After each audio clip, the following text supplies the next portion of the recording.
মা আমাকে হঠাৎ বললো যে একটা ঘুঘু নাকি বাসা করেছে আমাদের ঠাকুর ঘরে। মা পুজো করতে গিয়ে দেখেছে, যে দেখাচ্ছে আমাকে যে দেখো ওখানে বাসা করেছে, আবার ডিমও পেরেছে। তো যা ঘুঘুটা ছিল না, তো ডিমটা দেখলাম যে একটা ডিম পেরেছে আমাদের ঠাকুর ঘরে ফ্যানটা আছে, ফ্যানের উপর। যাক, এই যে আমাদের ঠাকুর ঘর। মা সন্ধে দিতে গিয়ে দেখে এই অবস্থা। আমার কদিন ছিলাম না, তার মধ্যে এই জিনিসটা করেছে। আমরা ঘুরতে গেছিলাম, তো দেখে অবাক যে ঘুঘু আবার আমাদের ঘরে বাসা করেছে, কি জানি কেমন হবে।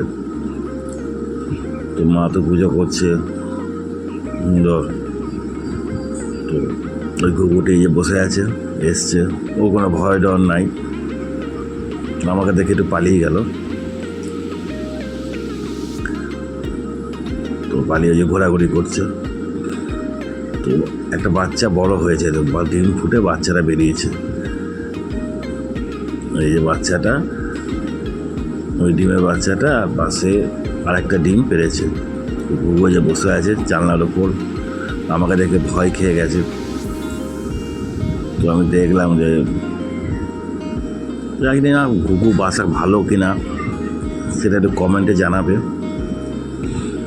যে ঘুঘু ঘরে বাসা করলে পরে ভালো কিনা, খারাপ না ভালো।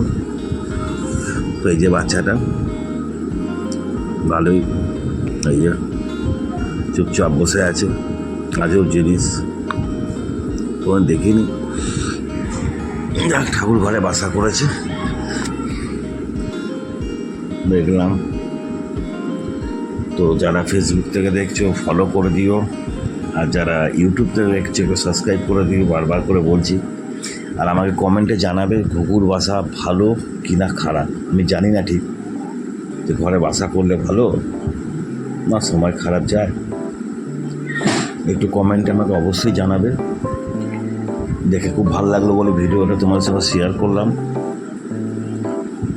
আমি কোনো দেখিনি আমার লাইফে এরকম বাসা বা ছোট্ট ঘুঘু পাখি দেখেছি অনেক, কিন্তু এইভাবে দেখিনি। এই যে ফ্যানে, আর এটা আমাদের ঠাকুর ঘর।